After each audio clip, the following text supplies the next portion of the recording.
Boggan magaciisa waxaa la The Shaping of Somali Society. Waxaa qoray qoraal loogu magac daray Levi Kiseleni.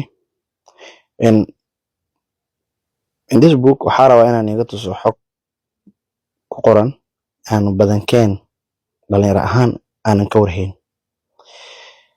Taariikhdaas oo ah ma ogtahay mase la socotaa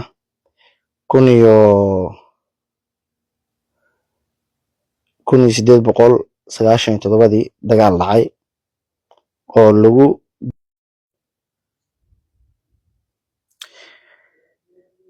qaybtan wuxuu kaga hadlaa buugga iska caabinta Soomaalida ay sameeyeen iskaga caabinayaan gumeystaha inta u dhaxaysay 1896 ilaa iyo 1908.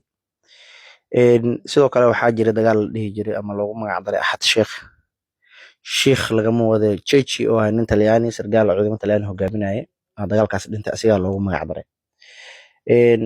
Talyaaniga in retaliation soo rabo in Soomaalida ciqaab mariyo wuxuu sameeyay inuu duqeeyo magaalo yar oo la dhaho Nimo. Waa meeshan highlight-ka asaarayo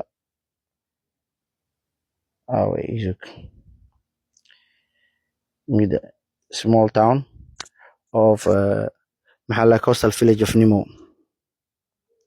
Marka duqeyntan waxay dhacday dabaaqadii qarnigii 18aad. Tan dhalinyarada reer koonfureed badankood kama warhayaan iyo odayaasha maanta jooganayaasha ah, balse beddelkeed waxaa wada ogsoonahay meedii iyo taariikhiyanba u record garaysan tii qalcadii Taleex ka dhacday ee dadka wada ogyihiin.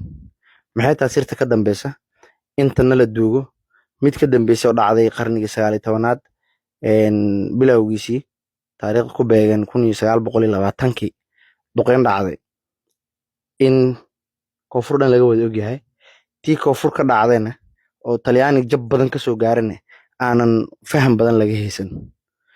Fariintaada hoosna ugu reeb mahadsanid.